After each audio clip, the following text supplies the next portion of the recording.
వేయి నామాల వాడైన ఆ గోవిందుడు మనకు అందించిన వరం భగవద్గీత.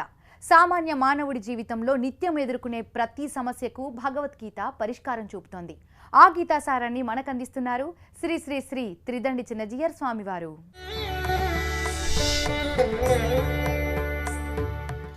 ఆపదామపహర్తారం దాతారం సర్వసంపదాం లోకాభిరామం శ్రీరామం భూయో భూయో నమామ్యహం. జై శ్రీమన్నారాయణ. ప్రియ భగవద్బంధులారా, భగవద్గీత యోగ శాస్త్రము అని పేరు. మనకి ప్రతి అధ్యాయం చివర పుష్పిక అని అంటారు. ఆ అధ్యాయం యొక్క పేరు చెప్పడం, ఆ అధ్యాయం ఇదేని చెబుతోందో చెప్పడం, లేక ఆ అధ్యాయాన్ని ఎవరు రచించారో చెప్పడం, ఎవరి కోసం రచించారో చెప్పడం, ఇవన్నీ చెప్పేటటువంటి ఒక పంక్తి ఉంటుంది, ఒక చూర్ణిక అని అంటారు. అలాంటి దాని పేరు పుష్పిక అని అంటారు అన్నమాట. ఈ పుష్పిక ప్రతి అధ్యాయం చివర ఉంటుంది. దాంట్లో ఇది శ్రీమద్భగవద్గీతాసు ఉపనిషత్సు బ్రహ్మ విద్యాయాం యోగశాస్త్రే శ్రీకృష్ణార్జున సంవాదే ఏదో ఫలానా అధ్యాయ, ఇది ఇన్నవ అధ్యాయము అని చెబుతూ దీనికి యోగ శాస్త్రము అని పేరు పెట్టారు. యోగ శాస్త్రం అంటే మన వాళ్ళు ఇప్పుడు ఈ మధ్యన కొత్తగా యోగాభ్యాసం చేస్తున్నారు కదా, రకరకాలైనటువంటి ప్రాణాయామాలు, రకరకాలైనటువంటి ఎక్సర్సైజెస్, ఇవన్నీ యోగా అనే పేరుతోటే వ్యవహరిస్తున్నారు. అది కూడా ఒక రకమైనటువంటి యోగం. కానీ భగవద్గీతలో చెప్పేటటువంటిది ఆ యోగం కాదు. యోగం అనే పదాన్ని అనేక సందర్భాల్లో అనేక రకాలుగా ఉపయోగిస్తాడు శ్రీకృష్ణుడు. ముఖ్యంగా మన 2వ అధ్యాయంలోనే వీటిని రకరకాలుగా వాడాను. యోగస్థ కురు కర్మాణి, మనం ఆరంభం చేస్తూనే యోగమునందుండి కర్మలు ఆచరించవయా, మొట్టమొదటి యోగము చెప్పాడు ఆయన. అంతకంటే ముందు నీకు ఇంతవరకు సాంఖ్య బుద్ధి అని చెప్పాను నేను, యోగమునందు బుద్ధిని కూడా వినవయా అన్నాడు ఆయన. ఏషాతే అభిహిత సాంఖ్యే బుద్ధి యోగేతు ఇమాం శృణు. సాంఖ్యాన్ని గురించి చెప్పా, యోగాన్ని గురించి చెప్తా విను అన్నాడు ఆయన. ఇంకొక చోట అయితే సమత్వం యోగ ఉచ్యతే అన్నాడు. కర్మసు కౌశలం, ఇదే యోగ కర్మసు కౌశలం. ఇన్ని చోట్ల యోగం అని అంటున్నాడు. ఏమిటి యోగం? ఆ యోగం ఏమిటి, ఈ యోగం ఏమిటి, తర్వాత యోగం ఏమిటి, అది వినే మన యోగం ఏమిటి, ఇది మనకి తెలియాలి కదా. యోగం అనే పదానికి కర్మ అని ఒక అర్థం. చేసే కర్మకే, ఎందుకంటే మనని ఒక పనితోటి తీసుకువెళ్ళి కూర్చుచున్నది కనుక దానికి యోగం అనే పదానికి మామూలు అర్థం ఏంటంటే యుక్, టు లింక్, టు అటాచ్ అర్థం. మనని పనితో తీసుకెళ్ళి చేరుస్తుంది కనుక దానికి యోగం అనే పేరండి. రెండవది, ఒక పని మనం చేసేటప్పుడు ఇది మరొకదాన్ని నేను పొందడానికి సాధనము అనే తెలివి కలిగి చేయడం, దానికి కూడా ఆ తెలివికి కూడా యోగం అనే పేరు. యోగస్థ కురు కర్మాణి. మరొక చోట సమత్వం యోగ ఉచ్యతే. ఇప్పుడు ఆ పని చేసిన తర్వాత అందులో లాభమో నష్టం వస్తే ఆ రెంటికి చెదిరిపోకుండా ఉండగలిగితే దానికి యోగం అనే పేరు. ఈక్వలిబ్రియం అని అంటున్నాం కదా, దాన్ని సమానంగా స్వీకరించగలిగేటటువంటి సమత్వ బుద్ధి, దానికి యోగం అనే పేరు పెట్టాడు. కర్మసు యోగ కౌశలం అన్నాడు.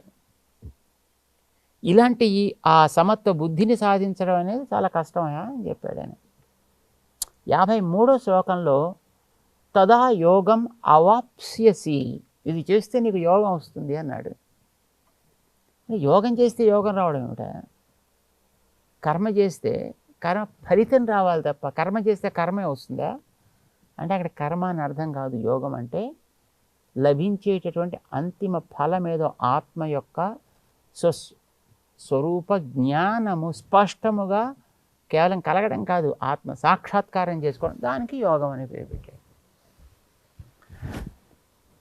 మనకి తెలియడం కోసం చిన్న ఎగ్జాంపుల్ చెప్పుకుందాం. ఇప్పుడు మన ఇంద్రియాలతోటి వస్తువుని చూస్తున్నాం. నా కంటితోటి ఎదుట ఉండేటటువంటి ఒక స్తంభాన్ని నేను చూస్తున్నా. స్తంభానికి కంటికి కనిపించేది అని కదా పేరు దానికి. ఆ కనిపించడానికి నా దగ్గర నుంచి అక్కడ దాకా ఏదో ఒక కనెక్షన్ ఏదో ఉంది. ఈ కనెక్షన్కి కూడా ఏదో ఒక పేరుంది. ఇప్పుడు అక్కడ ఉండే వస్తువుని ఈ కనెక్షన్ సహాయంతో ఇక్కడ ఏదో ఒకటి చూస్తుంది. కన్ను అదా, ఉత్త కన్ను ఉంటే లాభం లేదు. కంట్లోంచి చూపు సాగాలి. కంట్లోంచి చూపు స్తంభం వైపు సాగాలి. అంటే మనకి ఒక ఇంద్రియం ఎగ్జాంపుల్ చెప్పుకుంటున్నా, మిగతా ఇంద్రియాలు కూడా దాన్ని అంతే మనం సమన్వయం చేసుకోవాలి. ఇంద్రియాలకి అక్షము అని పేరండి. ఇంద్రియములకి అందే విషయానికి పేరు ప్రతి అక్షము. ఇంద్రియానికి ఎదురుకుండా ఉంది, అది స్తంభం ఎదురుకుండా ఉంది. అది ఏమైంది, దాన్ని ఏమైనా పేరుతో మనం పిలవచ్చు, ప్రతి అక్షము ఇంద్రియానికి ఎదురుకుండా ఉన్నది. ప్రత్యక్షం, ఈ ప్రత్యక్షం అనే పదం అందరికీ తెలుసును. అయితే ఈ ప్రత్యక్షం అనే దేనికి పేరు? స్తంభానికి పేరు. ఎందుకు పేరు? ఇంద్రియానికి విషయమయ్యేట్టుగా ఉంది కనుక దానికి ఆ పేరు వచ్చింది. రైట్. ఇప్పుడు ప్రత్యక్షం అంటే కనిపించే వస్తువు, అంత మాత్రమే కాదు. మరేమిటి? ప్రత్యక్షము అంటే చూసేటటువంటి సాధన కన్ను కదా, దీనికి కూడా అదే పేరండి. కంటిని కూడా మనం ఏమంటాం? ప్రత్యక్షం అంటాం. కంటినే కాదు, వాసన చూసే ముక్కుని, శబ్దం వినే చెవిని, స్పర్శ తెలిసే చర్మాన్ని, రుచి చూసే నాలుకని, వీటిని కూడా మనం ఏం పేరు పెట్టి పిలవచ్చు? ప్రత్యక్షములు. అంటే ఇంద్రియాలు అని అర్థం. కనిపించే ఈ ఇంద్రియానికి గోచరించేది ప్రత్యక్షమే, ఇంద్రియానికి ప్రత్యక్షమే పేరు. ఇప్పుడు ఈ ఇంద్రియం దగ్గరించి దాని దాకా ఏదో ఒక చర్య జరుగుతోంది, ఆ చర్యకి కూడా మధ్యలో ప్రత్యక్షం అనే పేరండి. అంటే పరికరానికి, సాధనానికి, ఫలానికి కూడా ప్రత్యక్షం అనే పేరు ఎట్లాగైతే ఉందో అట్లానే యోగం అనే పదానికి కూడాను. యోగం అంటే కర్మ. యోగం అంటే కర్మ వెనకాతలు ఉండాల్సినటువంటి తెలివి. యోగం అంటే ఆ తెలివి వల్ల కలిగేటటువంటి సమత్వ నిశ్చయం. యోగం అంటే ఈ నిశ్చయంతో చేసే కర్మ వల్ల తాత్కాలిక ఫలితాలు పక్కకు వెళ్ళిపోయి గొప్ప ఫలితమైనటువంటి ఆత్మ సాక్షాత్కారానికి కూడా యోగము అనే పేరు. I think I'm clear. Confuse చేయట్లేదని అనుకుంటున్నా. ఎందుకంటే భగవద్గీతలో 2వ అధ్యాయం చదువుతుంటే మనకి ఇన్ని చోట్ల వస్తుంది ఇది యోగం యోగం యోగం యోగం అని వస్తుంటే, ఏం యోగం అండి, నాకు ఇలాంటిది ఏదో చదివి యోగం పెట్టారు ఎందుకండి బాబు అని బాధపడే స్థితి రాకూడదు అని మళ్ళీ మళ్ళీ దాన్ని కొంచెం ఇన్సిస్ట్ చేస్తున్నా, మళ్ళీ మళ్ళీ కాస్త ఎత్తి చూపిస్తున్నా. ఇది జ్ఞాపకం పెట్టుకుని అది ఉత్తమ ఫలితం అని తెలుసుకుని ఆత్మ సాక్షాత్కారాన్ని, దానికి ఇప్పుడు మనం చేయాల్సిన పనులేవో అది సాధన అని గుర్తించి ఆ పెట్టాల్సిన బుద్ధి పెట్టి ఇది నీకు చేయతగినటువంటి కర్తవ్యము అనే బుద్ధితోటి చేయవయా. మరి ఇంత తెలియాలంటే వాడు వినాలి కదండి, చదవాలి కదండి. పోనీ చదవకపోయినా చెప్పేవాడు ఎవడో ఉంటే వాడి దగ్గరించి వినాలి కదండి. విన్నది మనసుకి పట్టించుకోవాలి కదండి. పట్టించుకుంది లోపల నిలుపుకోవాలి కదండి. నిలుపుకుని దాన్ని మళ్ళీ అవునా కాదా అని ఆలోచించాలి కదండి.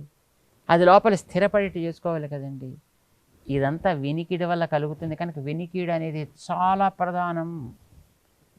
అందుచేత నీకు నిర్వేదం కలగడానికి అదే కారణం, నిర్వేదంతో బుద్ధి శుద్ధి కావడానికి నీకు అదే కారణం. కలిగిన బుద్ధి యొక్క ఆ శౌచాన్ని బట్టి చేసే కర్మ కూడా శుచికలదైతే అప్పుడు నీకు అది మోక్ష సాధన అవుతుంది. నువ్వు ఉద్యోగం చేసేవాడు అయితే నువ్వు చేసే ఉద్యోగం నీకు మోక్ష సాధనమే, వ్యవసాయం చేసేవాడు అయితే నువ్వు చేసే వ్యవసాయం మోక్ష సాధనమే, వంట చేసేవాడు అయితే నువ్వు చేసే వంట నీకు మోక్ష సాధనమే, చదువుకునే స్టూడెంట్ అయినట్టయితే నువ్వు చదువుకునే చదువు కూడా నీకు మోక్ష సాధనమే అవుతుంది. అప్పుడు తెలిసి చేస్తే, if you do that with proper knowledge, proper awareness, ఇది కలిగి మనం చేసామంటే ఏ పని చేసినా నీకు అది మోక్షానికే సాధన అవుతుంది. అంటే నువ్వు శరీరంతో చేసే ఎవ్రీ మూమెంట్, గాలి పీల్చు, గాలి వదులు, కన్ను తెరు, కన్ను ముయ్యి, చెయ్యి చాపు, చెయ్యి ముడు, లే, కూర్చో, పడుకో, తిను, తిరుగు, స్నానమాడు, do any kind of activity that becomes moksha సాధనం. But when you understand that this tool is given for that purpose, the very purpose of this. కానీ ఇలా మనకి నిశ్చయం కలగకుండా చేసేది ఎవరు? ఈ విశ్వాసం మనలో లేకుండా చేసేది ఎవరు? మన వెనక ఉండేటటువంటి కర్మల యొక్క బీజములు. ఈ ఉండే చోటు ఎక్కడ? మన పక్కనే, మనస్సే. పెద్ద ప్రమాదం అక్కడే వచ్చింది. కర్ణుడికి ఎదురుకుండానే సారథిగా కూర్చుని శల్యుడు, మహా చేసావులే నువ్వు, మహా గెలిచేవలే వాళ్ళందరినీ, నీ బల మహా గొప్పదేలే. ఏమంటారు దాన్ని? శల్య సారథ్యం. అంటే ఎప్పుడు డిసీవ్ చేయడమే, ఎప్పుడు ఎంకరేజ్ చేయడం అనేది ఉండదు వాడిని. ఎప్పుడు deceiving. How can he win? ఇప్పుడు ఒకసారి ఏదో ఒక్కొక్క చోట్ల ఓడిపోయినా పర్వాలేదులే, బాగా చేసావు, కమాన్ నెక్స్ట్ టైం డూ వెల్ అని అంటే వాడికి మళ్ళీ కొత్త ఉత్సాహం వచ్చి మళ్ళీ బాగా చేయగలుగుతాడు. వాడు బాగా పెర్ఫార్మెన్స్ ఇచ్చినా ఉద్ధరించేవాళ్ళే పెద్ద ఈ మాత్రం దానికి అన్నాడు అనుకోండి, టెరబుల్గా పాపం డిసీవ్ అయిపోతాడు. ఉన్న శక్తి కాస్త నాశనం అయిపోతుంది వాళ్ళు. తెలిసింది. సో మనకు కావాల్సింది మొట్టమొదట సరి అయినటువంటి ప్రోత్సాహం, సరి అయినటువంటి వినికిడి, సరి అయినటువంటి స్పష్టమైన జ్ఞానం, ఇది కలిగించుకోవాలి. అందుకే ఇది కలగకుండా చేసేటువంటి మనస్సు మీద దృష్టి పెట్టు. నీకు వెనకాతల నీ గాలి తీసేసేది, లేదా కర్లేని చెత్త చెదారాలు పట్టుకొచ్చి లోపల పోసేది మనస్. Be careful with your own మనస్.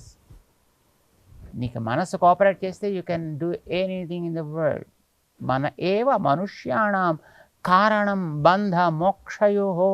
మనిషి పాడయ్యాడన్న మనస్సే కారణం, మనిషి బాగుపడ్డాడన్న మనస్సే కారణం. బంధాయ విషయాసంగి. అక్కర్లేని విషయాల్లో తీసుకెళ్ళి నేను ముంచేసే మనస్సు నేను నాశనమే చేస్తుంది. మోక్షాయ నిర్విషయం మనః. ఈ చెత్తా చెదారాల లోపల లేకుండా చేసావా, అది నేను చక్కగా దీంట్లోంచి బయటపడడానికి తోడ్పడుతుంది నీకు. తమాషా ఏంటంటే ఇంజన్లో మురికి చెత్త కలిసినటువంటి ఆయిల్ లేకుండా ఉందనుకో పర్వాలేదు, అది కెరటాలు తాకిడుకో గాలిబాటుకో ఏదో నాటికి ఒడ్డు చేరడానికి అవకాశం ఉంది.